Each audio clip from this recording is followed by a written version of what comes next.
Hello guys, welcome to the channel. आज हम समझने वाले हैं ग्लाइकोजन मेटाबॉलिज्म। गाइस, इस वीडियो में मैं आपको हाई हील्ड कॉन्सेप्ट्स बताऊंगा ग्लाइकोजन मेटाबॉलिज्म के, जिसके बाद आपको कभी भी अपनी यूनिवर्सिटी एग्ज़ाम और मेनली आपकी पीजी एंट्रेंस एग्ज़ाम में आपको दिक्कत नहीं आएगी। देखिए, हम सभी को पता है कि नेक्स्ट कुछ ही ईयर्स में आने वाली नेक्स्ट करके एग्ज़ाम रहेगी पीजी के लिए, जिसमें क्या आपको फर्स्ट ईयर से ही अपनी प्रिपरेशन इस तरीके से रखना पड़ेगी ताकि आप जब वो नेक्स्ट में अपीयर हो तो आपकी नेक्स्ट एग्ज़ाम जो है वो बहुत अच्छे से क्लियर हो। ओके, सो ग्लाइकोजन मेटाबॉलिज्म में मैं इजी वे में आपको हाई यील्ड कॉन्सेप्ट्स बताने वाला हूँ गाइस। ठीक है, सो हम स्टार्ट करते हैं। देखिए, ग्लाइकोजन मेटाबॉलिज्म में मेनली हम क्या पढ़ते हैं। देखिए, दो चीज़ें हम मेनली फोकस करते हैं ग्लाइकोजन मेटाबॉलिज्म में।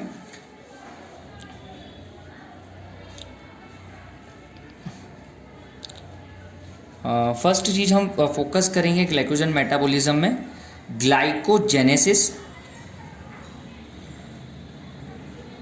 ग्लाइकोजेनेसिस का मतलब होता है glycogen synthesis.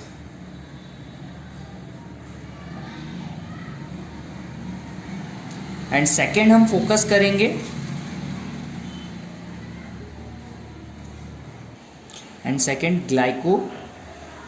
Glycogenolysis.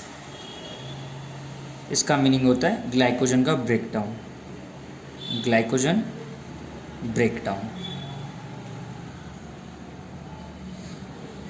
Glycogenesis and glycogenolysis, इन दोनों ही चीज़ों को हम आज डिटेल स्टडी करेंगे।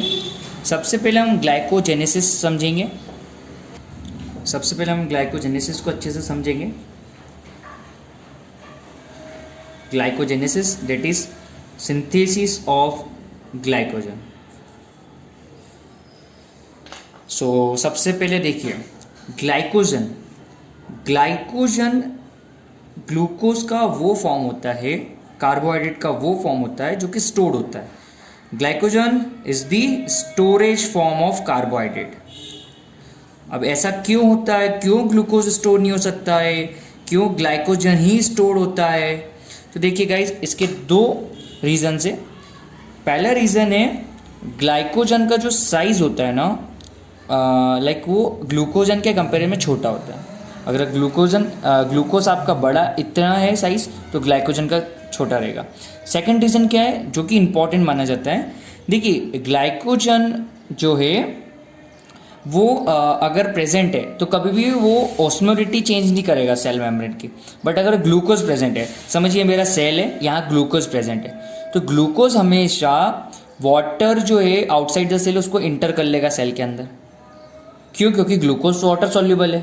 तो ये मेरा सेल इमेजिन करिए, इस सेल के अंदर यहाँ ग्लूकोज पड़ा है, सेल की मेम्ब्रेन के बाहर वाटर पड़ा है, वो वाटर को अंदर ले आएगा, और क्योंकि वो वाटर सॉल्युबल है, तो जिसकी वजह से सेल की स्वेलिंग हो जाएगी, इडिमा कंडीशन हो जाएगी। तो ऐसा कभी भी बॉडी नहीं चाहेगी। और ग्लाइकोजन होता है जो कि ऐसा नहीं करता है, इसलिए ग्लाइकोजन को स्टोरेज फॉर्म कहते हैं, स्टोरेज फॉर्म ऑफ कार्बोहाइड्रेट कहते हैं। ठीक है, साइट्स क्या क्या होगी, कौन कौन से ऑर्गन्स होंगे जहाँ की ग्लाइकोलिसिस होगी, लिख लेते हैं हम। ऑर्गन्स जहाँ की ग्लाइकोलिसिस आपको देखने को मिलेगी। देखिए, ग्लाइकोलिसिस जो है आपको मेनली लीवर एंड मसल्स में देखने को मिलेगी। ठीक है गाइस, लीवर एंड मसल्स में आपको ग्लाइकोजेनेसिस देखने को मिलेगी। एंड कौन से ऑर्गेनेल होंगे जिसमें ग्लाइकोलिसिस होती है? देखिए, अगर ऑर्गेनेल की मैं बात करूं, ऑर्गेनेल जिसमें कि ग्लाइकोलिसिस होगी, तो सिर्फ साइटोप्लाज्म ऑर्गन है जिसमें कि ग्लाइकोलिसिस होगी। ठीक है गाइस, याद रखिएगा, ग्लाइकोजेनेसिस की बात कर रहे हैं, ग्लाइकोजिनोलाइसिस की नहीं। ग्लाइकोजिनोलाइसिस क्या होता है? Glycogen breakdown. हम ग्लाइकोजेनेसिस की बात करें, ग्लाइकोजन सिंथेसिस की। ठीक है, ग्लाइकोजिनोलाइसिस में दो ऑर्गेनेल इन्वॉल्व होंगे और एक और का रोल होता है, लगभग 3 इन्वॉल्व होते हैं, वो मैं आपको बता दूंगा, वो मैं आपको आगे ग्लाइकोजिनोलाइसिस में बता दूंगा। ठीक है, देन अब मैं इंपॉर्टेंट पॉइंट आपको बताने वाला हूँ कि इसमें ग्लाइकोजेनेसिस हम पढ़ रहे हैं, तीनों चीज़ हमने देख ली, साइट कहाँ होगी, कौन सा ऑर्गेनेल में होगी। अब ग्लाइकोजेनेसिस की मैं आपको स्टेप्स बताने वाला हूँ स्टेप्स की बात करेंगे हम, पाथवेज देखेंगे, कैसे ग्लाइकोजेनोसिस का चलता है, कैसे रेगुलेशन होता है, तीनों चीज़ को हम डिस्कस करेंगे, स्टेप्स, पाथवे एंड आपका रेगुलेशन। बट उसके पहले मैं आपको एक चीज़ बताना चाहता हूँ कि ग्लाइकोलिसिस में आपका रेट लिमिटिंग एंजाइम कौन होता है। देखिए ग्लाइकोलिसिस में जो रेट लिमिटिंग एंजाइम होगा वो आप अभी याद कर लीजिए, बट आगे आपको बहुत क्लियर हो जाएगा ये ग्लाइकोजन सिंथेस।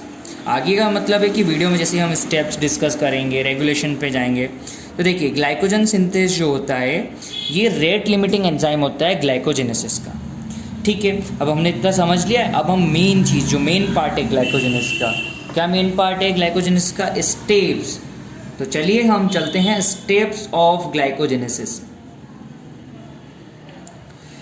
ग्लाइकोजेनेसिस की मेनली 3 स्टेप्स में होता है ग्लाइकोजेनेसिस। ठीक है, सबसे पहली स्टेप होती है ग्लाइकोजेनेसिस में synthesis of UDP glucose. Guys UDP glucose का क्यों सिंथेसिस होता है, क्या होगा, अभी भी आप पहले पॉइंट्स देखिए, फिर हम इन्हीं पॉइंट्स को डिटेल में स्टडी करेंगे। ठीक है, सेकंड में लिख रहा हूँ ग्लाइकोजन का जो सेकंड स्टेप है ग्लाइकोजेनेसिस की, वो है ग्लाइकोजन सिंथेज रिएक्शन। जो मैंने आपको यहाँ एंजाइम बताया ना ग्लाइकोजन सिंथेज, इस एंजाइम की क्या रिएक्शंस होगी। एंड लास्ट स्टेप जो होगी ग्लाइकोजेनेसिस की, वो होगी ब्रांचिंग। ठीक है गाइस, अब आगे चलने से पहले आपको एक ग्लाइकोजेनिन क्या होता है वो समझना बड़ा इंपॉर्टेंट है। अब ये क्या होता है ग्लाइकोजेनिन हम समझते हैं। देखिए बेसिकली ग्लाइकोजेनिन, मैं यहाँ लिख रहा हूँ ग्लाइकोजेनिन, ये समझना बहुत ज़रूरी इंपॉर्टेंट है हमारे लिए। ग्लाइकोजेनिन क्या होगा? ठीक है गाइस, मैं पूछना चाह रहा हूँ आपसे, ग्लाइकोजेनिन पॉलीसैकेराइड होगा या पॉलीपेप्टाइड होगा? आंसर करिए। ग्लाइकोजेनिन पॉलीसैकेराइड होगा या पॉलीपेप्टाइड होगा? जी नहीं गाइस, मेनली आपको लगेगा ग्लाइको से आपको लगेगा कि ये होना चाहिए पॉलीसैकेराइड। ग्लाइको वर्ड से हमें तो यही लगेगा कि ये कोई कार्बोहाइड्रेट का कुछ प्रोडक्ट होगा, तो सबस्ट्रेट होगा या प्रोडक्ट होगा, तो ये पॉलीपेप्टाइड होगा। जी नहीं, ये होगा आपका पॉलीपेप्टाइड। गाइस ये पॉलीपेप्टाइड्स होते हैं। इन पॉलीपेप्टाइड्स पर टायरोसिन की रेसिड्यूज की एक चेन होती है। यहाँ पर टायरोसिन रेसिड्यूज प्रेजेंट होते हैं इन पर। ठीक है, टायरोसिन रेसिड्यूज होते हैं इन पे, और ये टायरोसिन रेसिड्यूज ग्लाइकोसाइलेटेड रहते हैं। अभी सब चीज़ें क्या हो रही है ये आपको आगे, अभी जैसे ही आप आगे चलेंगे आप पूरा अच्छे से समझ में आएगा। अभी आप मेनली याद करिए ग्लाइकोजेनिन होता है, पॉलीपेप्टाइड होता है, और इस पे ये रेसिड्यूज होते हैं। ठीक है गाइस, अब ये होता है क्या है, बेसिकली हम ग्लाइकोजन सिंथेसिस पढ़ने वाले। देखो सबसे पहले हम सिंथेसिस ऑफ यूडीपी करेंगे, फिर हम ये पूरी स्टेप से ग्लाइकोजन बनाना चाहते हैं। बट आप समझिए ग्लाइकोजन जो बनेगा ना, तो उसके लिए पहले एक प्राइमर चाहिए। ठीक है, ग्लाइकोजन सिंथेसिस के लिए एक प्राइमर चाहिए। ठीक है, या तो एक ग्लाइकोजन चाहिए मॉलिक्यूल, या ग्लाइकोजन का कोई प्राइमर होना चाहिए। तो ये जो ग्लाइकोजेनिन है, ग्लाइकोजेनिन जो है,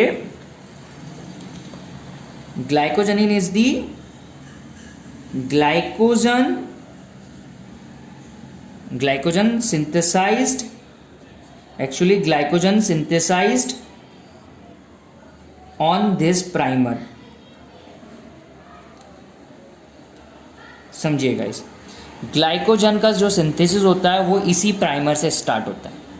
ठीक है, अभी हम आगे चलते हैं, मैं आपको पूरा डिटेल में इसका स्ट्रक्चर लगा के बताने वाला हूँ। ठीक है, चलिए गाइस समझते हैं पहली स्टेप ग्लाइकोजेनेसिस की। ग्लाइकोजेनेसिस की पहली स्टेप होगी synthesis of UDP glucose. Guys synthesis of UDP glucose का, एक यूडीपी ग्लूकोज का सिंथेसिस हो रहा है।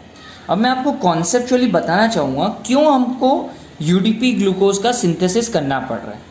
गाइस मैंने आपको अभी थोड़ी देर पहले बताया कि हमारे पास, देखिए मैंने आपको अभी जस्ट बताया कि ग्लाइकोजेनिन होगा, एक प्राइमर होगा जिसपे कि ग्लूकोजेनेसिस की इस रिएक्शन स्टार्ट होगी। ठीक है, अब हमें पहले सबसे पहले सिंथेसिस ऑफ यूडीपी ग्लूकोज क्यों करना पड़ रहा है गाइस? तो गाइस समझिए, मेरे पास एक ग्लाइकोजन का प्राइमर है, ग्लाइकोजेनिन प्राइमर है, जिसपे कि मुझे ग्लाइकोजेनेसिस करनी है। ठीक है, तो ग्लाइकोजेनेसिस क्या होती है? ग्लाइकोजेनेसिस स्टेप होती है जिसमें कि ग्लूकोज मॉलिक्यूल का कंडेंसेशन करते हैं, उसका एक लीनियर स्ट्रक्चर बनाते हैं। ठीक है, तो मैं लाता हूँ ग्लूकोज और यहाँ ऐड करते जाता हूँ।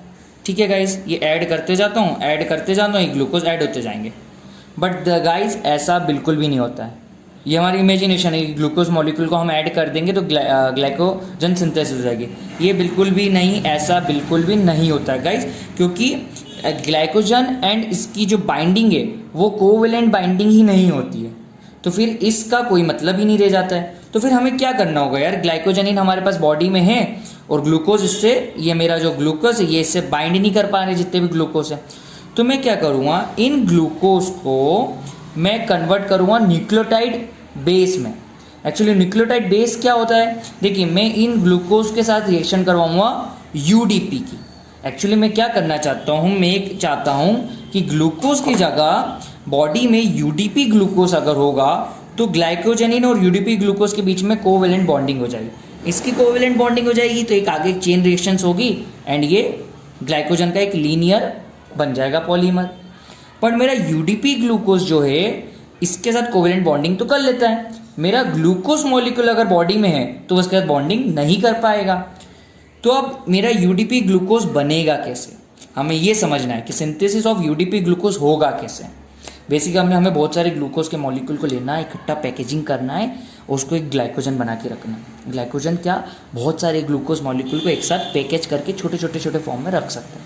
ठीक है, चलते हैं हम स्टेप करते हैं, ये सबको हम हटाते हैं, हमको इससे समझ में आ गया। अब हम करते स्टेप कैसे होगा।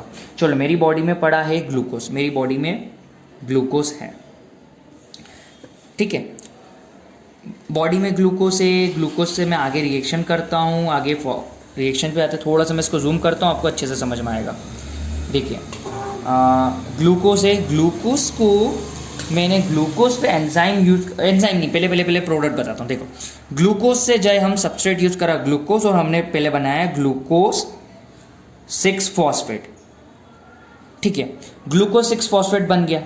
यहाँ क्या हो रहा है? 6 पोजीशन पे फॉस्फेट ऐड हो रहा है, बिल्कुल हो रहा है। फॉस्फेट ऐड हुआ है तो हम क्या एंजाइम लेंगे? हेक्सोकाइनेस। एंजाइम काइनेसिस वो होते हैं जो कि एटीपी को यूज करके, एटीपी मॉलिक्यूल आपका यूज करेंगे एंड उसको कन्वर्ट कर देंगे एडीपी मॉलिक्यूल में। मतलब यहां से वो एक फॉस्फेट सबस्ट्रेट ले लेंगे, ग्लूकोज के 6 पोजीशन पे ऐड कर देंगे। ठीक है, ये हमारी रिएक्शन हो गई। अब हम अगली रिएक्शन पे, अगली स्टेप पे चलते हैं। जो मेरी नेक्स्ट स्टेप होगी उसमें मैं ग्लूकोज 6 फॉस्फेट से बनाऊंगा ग्लूकोज 1 फॉस्फेट। अब मैं ग्लूकोज 1 फॉस्फेट बना रहा हूं तो मेरे जो सबस्ट्रेट में फॉस्फेट था वो 6 पोजीशन पे था, अब वो आ गया फर्स्ट पोजीशन पे। यहाँ पे मैंने कोई नया फॉस्फेट ऐड करा नहीं है, तो आपने जैसे यहाँ पे लिखा था ना एटीपी से एक एडीपी बना, एक फॉस्फेट का मॉलिक्यूल यहाँ हमने ऐड कर दिया। बट इसमें तो ऐसा हो नहीं रहा है, सिर्फ और सिर्फ 6 पोजीशन के फर्स्ट पोजीशन पे आपका ग्लूकोज का फॉस्फेट का ट्रांसफर हो रहा है। तो मैं एंजाइम क्या लूँगा? देखिए, एंजाइम यहाँ होगा फॉस्फो ग्लूको म्यूटेज। क्यों? क्योंकि ये दोनों एक दूसरे के आइसोमर्स। ठीक है गाइस, इस तरीके से आपको एंजाइम्स में याद हो जाएंगे, है ना। मैं आपको याद करवाना चाहता हूँ, हर चीज़ हर रिएक्शन से याद करवाना चाहता हूँ। ठीक है, अब हम चलते हैं नेक्स्ट इस स्टेप पे। ग्लूकोज 1 फॉस्फेट से मैं बनाऊँगा, ग्लूकोज 1 फॉस्फेट लिया एंड उससे मैंने ग्लूकोज 1 फॉस्फेट से मैंने बना लिया अपना यूडीपी ग्लूकोज। यूडीपी ग्लूकोज इससे बन चुका है। आप ये समझ रहे हो, ये न्यूक्लियोटाइड डेरिवेटिव है। यूडीपी न्यूक्लियोज यहाँ बन गया है। एंजाइम क्या यूज करेंगे? देखिए, बेसिकली मैं इसमें एंजाइम यूज कर रहा हूं यूडीपी ग्लूकोज पायरो फॉस्फोराइलेज। क्यों मैंने ये एंजाइम यूज़ करा? देखिए गाइस, ये एंजाइम आपके यहाँ देखिए, आप यहाँ आपका एक यूटीपी मॉलिक्यूल पड़ा है, आपका सेल है, सेल में ग्लूकोज 1 फॉस्फेट भी है और यूटीपी मॉलिक्यूल भी है। थोड़ा सा क्लियर नहीं बना ये, पर समझिए ये यूटीपी मॉलिक्यूल है। हमें इसके साथ इसकी बाइंडिंग करनी है। यूटीपी मॉलिक्यूल आया, यहाँ इसके साथ ये रिएक्शन में बाइंडिंग करेगा। मेरा एंजाइम में यूज़ कर रहा हूँ यूडीपी ग्लूकोज पायरोफॉस्फोराइलेज, जो कि क्या करेगा, एक पायरोफॉस्फेट ग्रुप को, मैं कोई अच्छा कलर ले लेता हूँ, यहाँ ये देखिए, ये पायरोफॉस्फेट जो है, इसको पायरोफॉस्फेट बोलते हैं। पायरोफॉस्फेट मॉलिक्यूल को यहाँ से रिमूव कर रहा है। ठीक है, हमें समझ में आ गया, यूटीपी मॉलिक्यूल इसके साथ ऐड हो रहा है, यूडीपी ग्लूकोज बन रहा है, पायरोफॉस्फेट रिमूव हो रहा है। एंजाइम का नाम भी हमें लगभग याद हो गया। बट आप यहाँ एक मेजर चीज़ देखिए जिस पे एमसीक्यू बनते हैं। यहाँ एक फॉस्फेट है, यूटीपी में भी एक फॉस्फेट था, यूटीपी में एक्चुअली 3 फॉस्फेट है यहाँ 3 फॉस्फेट है, यहाँ 1 फॉस्फेट है, टोटल 4 फॉस्फेट है। और यहाँ कितने फॉस्फेट आ रहे हैं? डाई, देख रहे हो आप, डाई फॉस्फेट, यहाँ पे 2 फॉस्फेट है। 2 फॉस्फेट गाइस यहाँ रिमूव हो चुके हैं, समझ रहे हो? तो हमें आखिरी में मिलता है हमारा यूडीपी ग्लूकोज।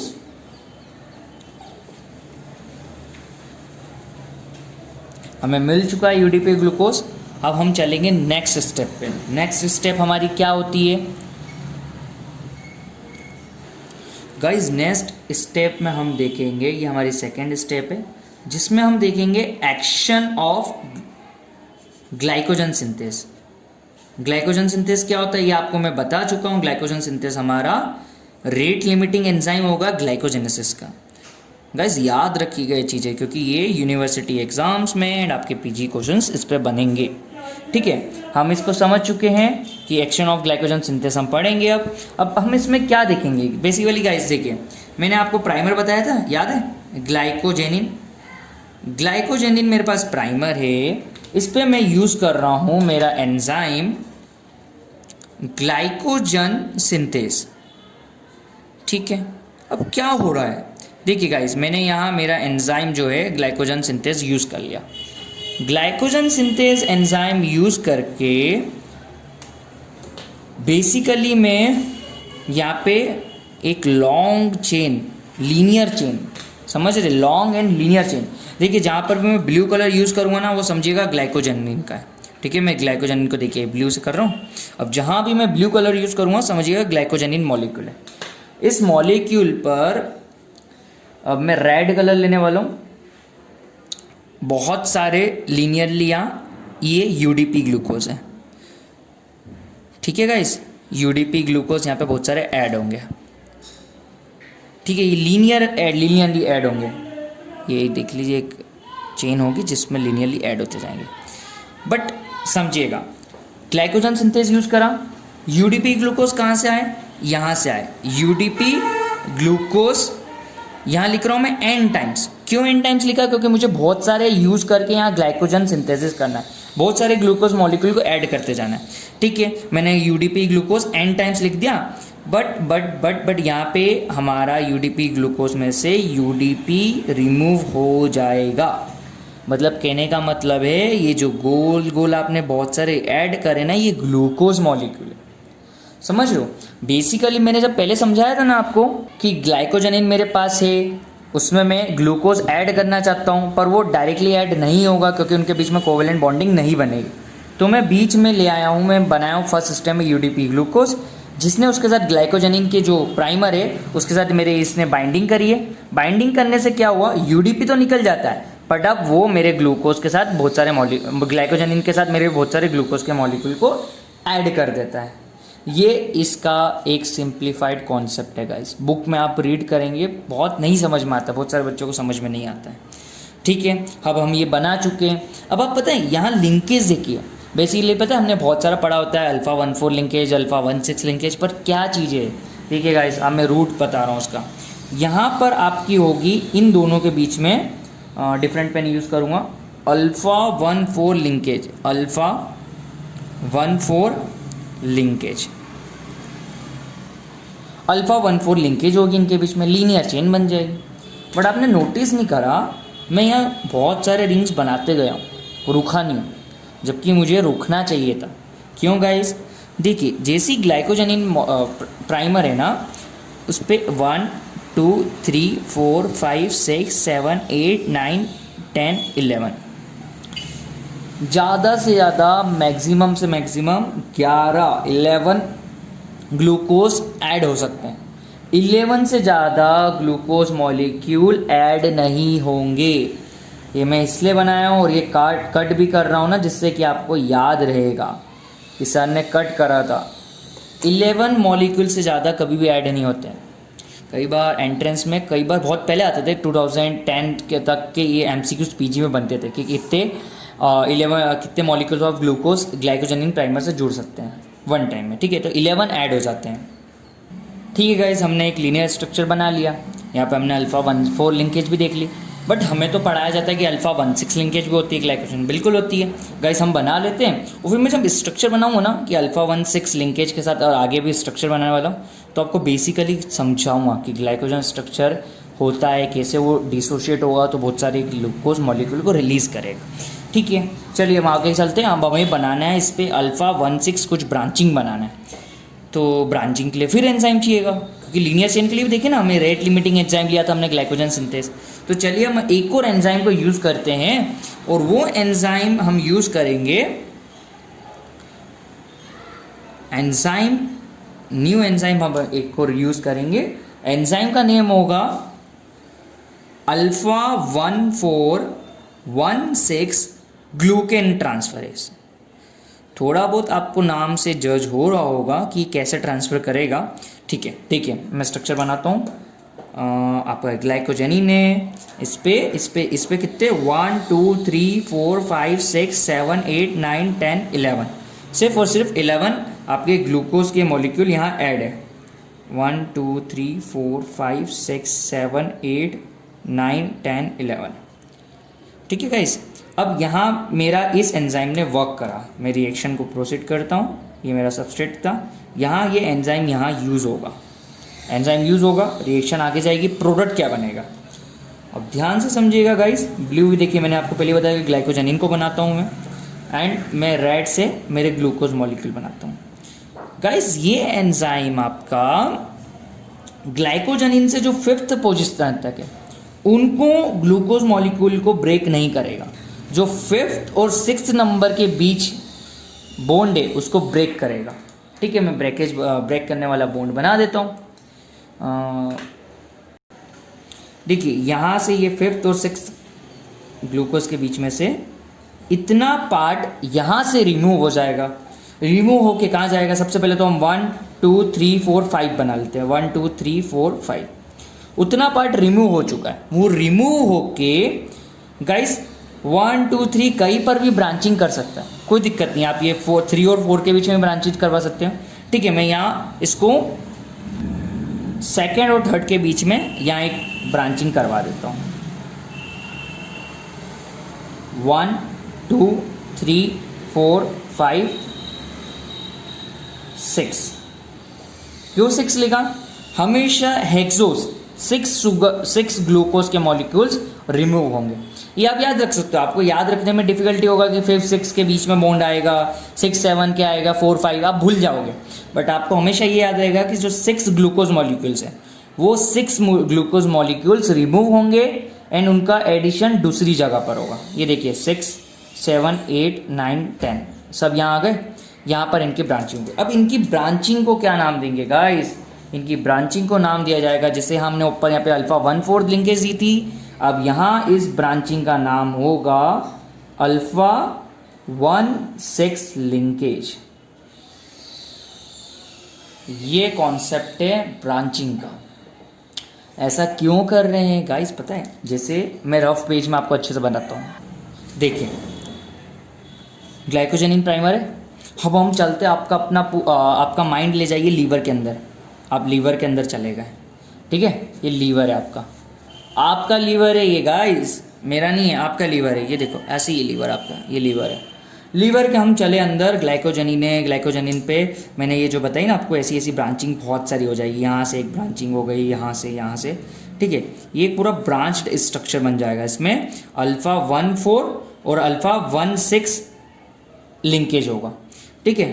अब क्या होगा गाइस, जब भी आपकी ब्लड वेसल्स है, देखिए यहाँ ब्लड है, यहाँ ब्लड वेसल्स है।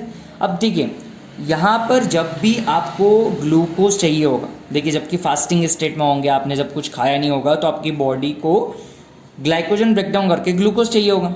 तो गाइस अगर इस तरीके से इसकी पैकेजिंग होगी ना, तो देखिए यहाँ से ये एक रिमूव हो सकता है, पेन दूसरा यूज़ करना होगा मुझे। देखिए यहाँ से एक रिमूव हो गया, यहाँ से इस ब्रांचिंग पॉइंट से अलग हो गया, इस ब्रांचिंग पॉइंट से, इस ब्रांचिंग पॉइंट से, ऐसे करके गाइस यहाँ से जितने भी ग्लूकोज मॉलिक्यूल्स होंगे वो रिमूव हो जाएंगे। अब आपका माइंड में आ रहा होगा कि कितने ग्लूकोज मॉलिक्यूल ऐड होते हैं, वो भी मैं अभी बताने वाला हूँ, कितने नंबर होते हैं। और ऐसे ग्लाइकोजन रेसिड्यू मेरे लीवर में एक नहीं है, आपके लीवर, आपका लीवर सॉरी, इस आपके लीवर में ऐसे ग्लाइकोजन मॉलिक्यूल्स कितने सारे होंगे मैं अभी बताने वाला हूँ। ठीक है, आपको ये चीज़ समझ में आ गई। यहाँ से ये रिमूव होंगे और यहाँ बहुत माइक्रो सेकेंड्स में ये ब्लड में आ जाएंगे। और ये ब्लड में एक फास्टिंग स्टेट में आपका ब्लड ग्लूकोज लेवल जो है वो कम हो जाता है। बट अगर ऐसा हुआ तो इसकी वजह से आपका ब्लड ग्लूकोज लेवल इंक्रीज हो जाएगा। ये ब्लड ग्लूकोज लेवल कम कब होता है, जब फास्टिंग स्टेट होती है। ब्लड ग्लूकोज लेवल इंक्रीज कब हो जाएगा, जब भी आपका ग्लाइकोजन का ब्रेकडाउन होगा और ये सब बनेगा। गाइस मैंने ये इसलिए डायग्राम सब बनाए ताकि आपको यहीं याद हो जाए, आपको इसको बुक में रीड करना ना पड़े, यहीं आपको याद हो जाए पूरा। ठीक है, चलते हैं हम कुछ वन लाइनर्स पे जो पूछे जाते हैं और जो आपको जानना जरूरी है। ठीक है, वन लाइनर्स क्या है, सबसे पहला है कि ये जो मैंने आपको भी ग्लाइकोजन के बताए थे ना, कितने सारे, बहुत सारे मेरे लीवर में, तो ये कैसे होते हैं। देखिए in the muscles and liver glycogen is stored as beta particle. क्या कहा मैंने, in the muscle and liver are glycogen is stored as कैसे स्टोर्ड होते हैं, stored as beta particle, beta particle की तरह ये अपने मसल और लीवर में स्टोर्ड होंगे। अब बीटा पार्टिकल क्या होता है, देखिए गाइस बीटा पार्टिकल क्या होता है, एक बीटा पार्टिकल आपका, वन बीटा पार्टिकल, यहाँ वन लिखा है, बना देते उसको अल्फ़ाबेट में लिख देता हूँ। वन बीटा पार्टिकल, आपके वन बीटा पार्टिकल में होते हैं 60,000 ग्लाइकोजन रेसिड्यूज। कहने का मतलब क्या है, ये रफ पेज में आपने देखा था ना, आपने रफ पेज में इसमें देखा था बहुत सारे ग्लाइकोजन के रेसिड्यूज हैं, बट ये ग्लाइकोजन रेसिड्यूज ऐसे बिखरे हुए नहीं होते, एक बीटा पार्टिकल होता है उसमें ये कंडेंस फॉर्म में रहेंगे। तो वही कहना चाह रहा हूँ कि एक बीटा पार्टिकल जिसमें आपके ये बहुत सारे ग्लाइकोजन रेसिड्यूज है ना, ये एक साथ होंगे। ठीक है, तो 60,000 ग्लाइकोजन रेसिड्यूज जो है, यहाँ स्पेलिंग में गलत लिखा गई, सॉरी, ग्लाइकोजन रेसिड्यूज, ग्लाइकोन नहीं, ग्लाइकोजन रेसिड्यूज आपके वन बीटा पार्टिकल में 60,000 ग्लाइकोजन रेसिड्यूज होते हैं। ठीक है, अब लीवर में कैसे अरेंज होंगे, देखिए मैं इसको ये भी बता देता हूँ, इस पर क्वेश्चन जनरली आता है इन लीवर। क्वेश्चन इसलिए बोल रहा हूँ गाइस, अभी तो मुझे पता है आप यूनिवर्सिटी एग्जाम के लिए मेरा वीडियो देख रहे होंगे, समझ रहे होंगे, बट साथ में आपकी नेक्स्ट की प्रिपरेशन भी बहुत अच्छे से हो जाए इसी वीडियो के थ्रू, आपको कुछ अलग ना ही करना पड़े, इसलिए मैं समझा रहा हूँ। देखिए इन द लीवर ये अरेंज होते हैं रोस्टे फॉर्म पैटर्न में। अभी पैटर्न क्या होता है इसकी डिटेलिंग में हम नहीं जाएंगे। रोस्टे पैटर्न, ये आगे स्ट्रक्चर देखने से कोई मतलब नहीं है, बस इतना आपको इन्फॉर्मेशन पता होना चाहिए। ठीक है, मसल और लीवर में ग्लाइकोजन बीटा पार्टिकल के फॉर्म में होंगे, एक बीटा पार्टिकल में 60,000 ग्लाइकोजन रेसिड्यूज होंगे और लीवर में ये रोस्टेड पैटर्न में अरेंज होंगे। चलिए गाइस, अब हमने पूरा ग्लाइकोजेनेसिस देख लिया है। ग्लाइकोजेनेसिस में हमने क्या क्या देख लिया है, देखिए इस शीट में गाइस हमने ग्लाइकोजेनेसिस में आपने सबसे पहले साइट देखी, ऑर्गेनेलिक देखा, स्टेप्स देखी, ग्लाइकोजेनिन समझना चाहा कि ग्लाइकोजेनिन होता क्या है, फिर स्टेप में सिंथेसिस आपने सबसे पहली स्टेप देखी, यहाँ मैं फर्स्ट स्टेप नंबर डालना भूल गया, सिंथेसिस ऑफ यूडीपी ग्लूकोज। जिसमें कि हमने सिंथेसिस देखा यूडीपी ग्लूकोज मॉलिक्यूल का। देन हमने देखा एक्शन ऑफ ग्लाइकोजन सिंथेसिस का एक्शन क्या होता है। देन हमने थर्ड स्टेप समझी हमारी ब्रांचिंग स्टेप। ये हमने ब्रांचिंग स्टेप हमारी समझ लिए। ब्रांचिंग स्टेप में हमने देखा enzyme alpha 1416 glucan transferase use होता है जो कि अल्फा 16 लिंकेज बना देता है। देन हमने कुछ वन लाइनर्स देखे जो कि इन पे पूछे जाते हैं, और आप अगर यूनिवर्सिटी एग्जाम में भी इन्हें लिखेंगे तो आई थिंक मार्क्स अच्छे मिलेंगे आपको। ठीक है, अब हमने ये कवर कर लिया है। अब हम चलेंगे ग्लाइकोजिनोलाइसिस पे।